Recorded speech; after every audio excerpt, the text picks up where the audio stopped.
1894. Ça c'est une date à retenir, la date clé, c'est la date de la création de la maison de South Shields au nord de Newcastle.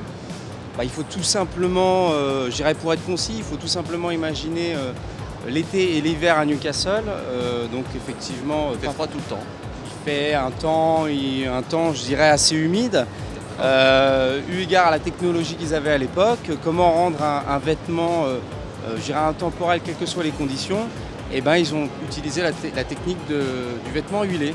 Parce que c'est isolant le coton huilé en fait. C'est peu respirant. Ouais, voilà, donc okay. Du coup, ça garde la chaleur que Et du coup, on retrouve toujours sur les stands Barbour ce genre de veste. La bédale, par exemple.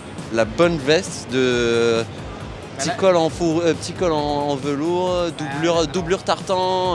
Alors les tartans, c'est les tartans déposés de la famille Barbour. D'accord. C'est vraiment des tartans propres à la marque qu'on retrouve effectivement dans plusieurs déclinaisons. Vous l'avez en rouge sur le moderne classique. Le velours, pourquoi? Parce qu'effectivement, quand il pleut, le velours fait au moins que ça donne un toucher assez chaleureux, parce que sinon le coton huilé devient froid. Donc c'est pour ça qu'on peut relever le col et pas avoir cette sensation de froid au niveau du cou.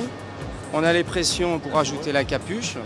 Après vous avez les glissières à l'intérieur si vous voulez rajouter le gilet qui peut être soit polaire ou soit... Ah d'accord, il y a les gilets. Je voudrais qu'on attaque sur le volet des nouveautés Barbour, ce dont on a parlé tout à l'heure. Donc c'est ce qui a donné naissance à toute cette ligne de chaussures. C'est une collaboration avec Grenson. La première collaboration avec Grenson a permis derrière de lancer la partie chaussures signée Barbour, donc 100% Barbour, qui est le dernier nouveau-né de la famille Barbour. On retrouve toujours ces mêmes traces d'héritage anglais chez Barbour. Donc du coup on a le wingtip. Donc le wingtip c'est la couture en forme d'aile, le détail de brogue. Ouais. Mais on a le petit plus Barbour, voilà, c'est que vous allez avoir des touches de vêtements huilés qui sont exactement les mêmes tissus que vous allez retrouver sur les vêtements.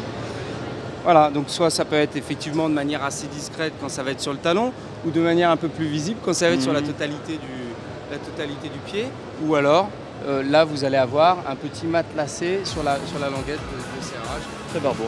Barbour fait des sacs. Et ils font beaucoup de sacs et ils sont fortement jolis, voilà. La phrase de Tokito Yoshida, qui est donc le designer de Tokito, il dit que quand on porte une Barbour, on n'a pas besoin de sac, vu le nombre de poches, théoriquement.